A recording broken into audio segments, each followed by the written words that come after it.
చేసేలాగా డెవలప్మెంట్ చూడండి సార్, ఏ విధంగా అయితే డెవలప్మెంట్ చేశాం. ఒక 30 అడుగుల రోడ్లు, ఒక 20 అడుగుల రోడ్లు, కస్టమర్ కి ఒక స్టోనింగ్ రాయి, నెంబర్ ప్లేట్లు, ఏ విధంగా అయితే నెంబర్ ప్లేట్లు పెట్టి డెవలప్మెంట్ చేస్తున్నాం సార్.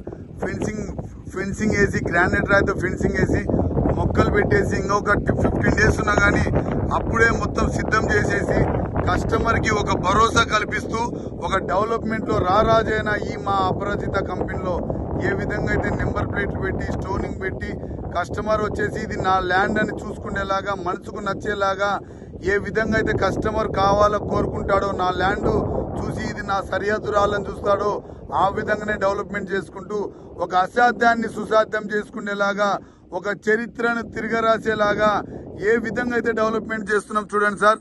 ఒక్కసారి చూడండి సార్, ఈ ఎర్ర ఒక కుంకుమ కన్నా ఎర్ర, ఈ వర్షం పడుతుంది కాబట్టి కొద్దిగా కలర్ తగ్గింది సార్. ఒక కుంకుమ కన్నా ఎర్రగా ఉండి ఎర్ర నేలలో ఎర్ర బంగారాన్ని డెవలప్మెంట్ చేస్తున్నాం సార్. ఇది అన్ని కంపెనీలకు అందరికీ సాధ్యం కాదు సార్. ఇది ఒక అపరాజిత, ఒక బ్రాండ్ కంపెనీకే సాధ్యం.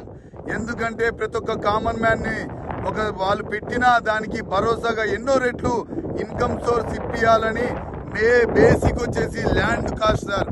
ల్యాండ్ పొదిలికి చాలా చేరువలో వెంచర్ ఉంది. ఇది హైవేకు చాలా చేరువలో. ల్యాండ్ పక్కన